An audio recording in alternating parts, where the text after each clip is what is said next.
ការធ្វើ certificate លក្ខណៈជាក្រុមឬក៏យើងហៅថា by certificate ហ្នឹងយើងមិនមែនអាចទៅធ្វើបាននៅលើកម្មវិធី Microsoft Word ទេយើងអាចធ្វើបាននៅលើកម្មវិធី Adobe Illustrator បានដូចគ្នាការធ្វើនៅលើកម្មវិធី Adobe Illustrator មិនត្រឹមតែអាចធ្វើបានដោយកម្មវិធី Word ទេ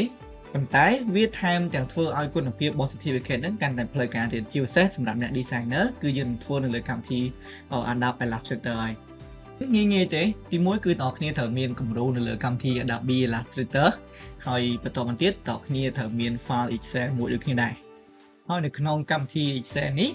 តើគ្នាត្រូវការធ្វើរឿងមួយចំនួនទីមួយតើតងជាមួយនឹង field ខាងលើនេះត្រូវប្រកាសថាវាគឺជា head ហើយនៅត្រង់ header នេះគឺយើងអាចដក clear បានទេឧទាហរណ៍ថាយើងមានពាក្យពីរពាក្យបែបនេះ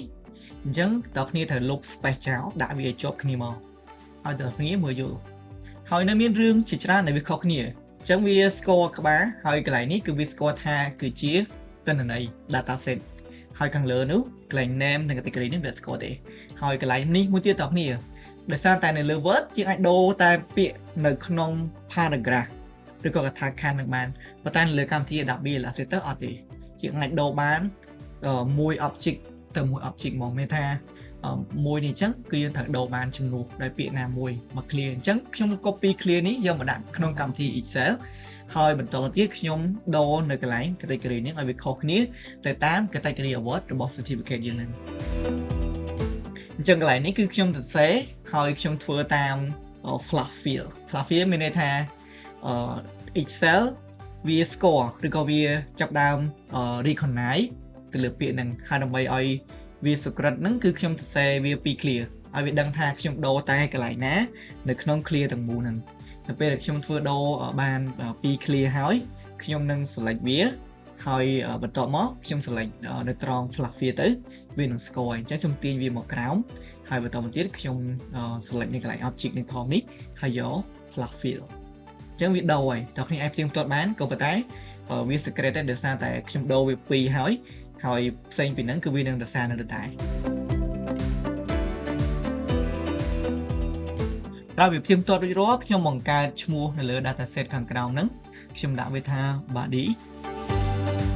បើសិនជាខ្ញុំអត់ដាក់កន្លែង header នៅខាងលើហ្នឹងទេវាអត់ស្គាល់ dataset នៅខាងក្រោមនេះទេអញ្ចឹងគឺជាចំណុចមួយដែលតើគ្នាត្រូវចំណាំនៅពេលដែលតើគ្នាធ្វើ batch certificate លើកម្មវិធី Adobe Illustrator ហ្នឹងបន្តមកទៀតជំហានបន្ទាប់ហ្នឹងគឺយើងត្រូវ convert file ហ្នឹងទៅជា format ឬក៏ file extensions CSV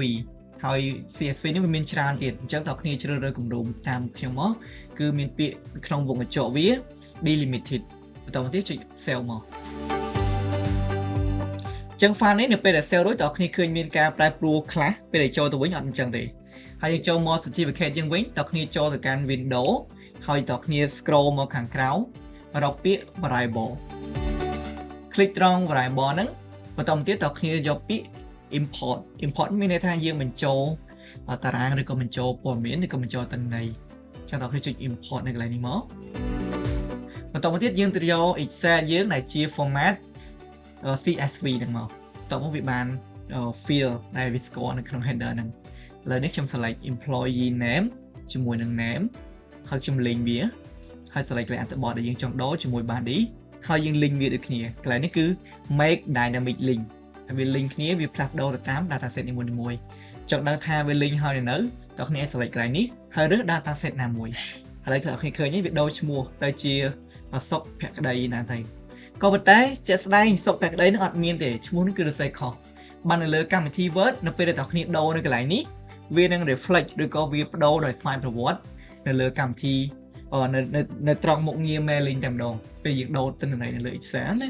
ក៏ប៉ុន្តែនៅលើកម្មវិធី Adobe គឺវាអត់ស្គាល់បែបនេះទេបើសិនជាអ្នកគ្នាកែទិន្នន័យណាមួយនៅលើ Excel ហ្នឹងអ្នកគ្នាត្រូវការ upload វាឡើងវិញជាងករណីនេះខ្ញុំจะ upload ឡើងវិញនៅពេលដែលកែ data រួចហើយចុច OK មកអូខេបន្តមកទៀតខ្ញុំធ្វើការ link វាឡើងវិញដូចគ្នាដែរ make dynamic link ម្ដងមួយដូចមុននឹងអញ្ចឹងធ្វើពីរដងក៏អ្នកគ្នាអាចចាំបានច្រើនដែរហើយតមក make dynamic link ខាងក្រោមនេះហើយខ្ញុំជ្រើសរើស dataset ទី1ទៅដែរវានឹងដូរឈ្មោះទៅតាម Excel ថ្មីដែលខ្ញុំ update អូខេតើគ្នាអញ្ចឹងវាជាជំហានទី2ទេបន្ទាប់ពីយើងមើលគំរូ certificate បន្ទាប់ពីយើងមើល data នៅលើ Excel អញ្ចឹងជំហានបន្ទាប់នេះគឺតាក់ទងជាមួយនឹងការ export វាចេញទៅជា PDF ក៏ប៉ុន្តែយើងអត់ចង់ export វាម្ដងមួយទេ ចឹងដល់គ្នាតែចូលមកកាន់ action នៅត្រង់ window ហ្នឹងនៅត្រង់ action នេះយើងបិទ default action វាហើយបង្កើត new action មួយហើយនៅត្រង់ new action នេះយើងដាក់ឈ្មោះវាអីក៏បានដែរឥឡូវខ្ញុំដាក់ cell copy pdf ដោយសារតែខ្ញុំនឹង record cell copy pdf កន្លែងពណ៌នេះឬពណ៌អីក៏បានដែរ start record ជួយ record នេះមកឥឡូវនេះខ្ញុំចូលទៅកាន់ file ដើម្បី export certificate នេះជា pdf ខ្ញុំយក cell copy ដើម្បីអាច save វាជា pdf បានកន្លែងនេះខ្ញុំលុបពាក្យ copy ចេញតមកទៀតខ្ញុំជ្រើសកន្លែង all format នេះយក pdf ហើយខ្ញុំចុច save បន្តមកទៀតយើងអាច compress pdf ឬក៏អីហើយយើងចុច save as pdf មកដើម្បីយើងអត់ធ្វើច្រើនហើយបិទវា stop record អូខេឥឡូវយើងចូលមកឆែក certificate ដែលយើងបាន export ចេញឃើញថាវាស្អាតវាជាទំហំដែលយើងចង់បានហើយឥឡូវចូលមកកាន់ file នេះវិញ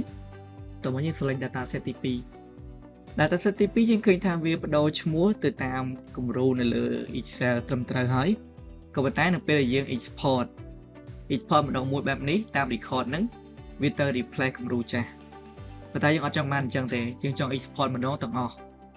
ទៅតាមគំរូហ្នឹងដើម្បី export បានម្ដងទាំងអស់ដែលយើងហៅថា batch certificate ហ្នឹងតើអ្នកคลิกនៅត្រង់នេះហើយអូសមកខាងក្រោមយកពាក្យ batch នៅត្រង់ batch តើអ្នកមើលនៅខាងក្រោមដោយសារតែខាងលើវា select by default ត្រឹមត្រូវហើយខាងក្រោមនេះគឺយើងរក folder ដែលយើងដាក់យើង select folder រួចចុច OK ហើយកន្លែងនេះគឺជំរើស name ជាងយើងចង់ឲ្យវា load បែបណាអញ្ចឹងខ្ញុំយកខាងក្រោមគេចុច OK បន្តមកនៅក្នុងកម្មវិធី Adobe Illustrator ហ្នឹងវានឹងចាប់ផ្ដើមធ្វើតាម record ដែលយើងបានធ្វើមុនហ្នឹងវា export ជា PDF ម្ដងមួយនៅគ្រប់គំរូដែល dataset វាមានអញ្ចឹង dataset យើងដាក់ប្រមាណ certificate ឬក៏ប្រមាណ list ទៅលើ candidate ហ្នឹងគឺវាចេញមកទាំងអស់ក្រោយពីចប់តើគ្នាអាចទៅពិនិត្យ certificate នៅទីនេះគឺវា load ទាំងអស់តែម្ដងអញ្ចឹងវាថាគំរូសម្រាប់អ្នក design certificate ហើយជាធ្វើការនៅក្រុមហ៊ុនពេលមួយយើងត្រូវការគំរូ certificate គឺយើងធ្វើបែបនេះជាមួយនឹងកម្មវិធី Adobe Illustrator អរគុណដល់អ្នកចំពោះការតាមដានទស្សនាវីដេអូរបស់ TechEd ពីដើមរហូតដល់ចប់យើងជួបគ្នានៅវីដេអូក្រោយជាមួយនឹងគន្លឹះថ្មីមិនថាកម្មវិធី Word Excel PowerPoint ឬក៏កម្មវិធី Design ដែលជា basic ឬក៏អាចថាជា technique សម្រាប់ HR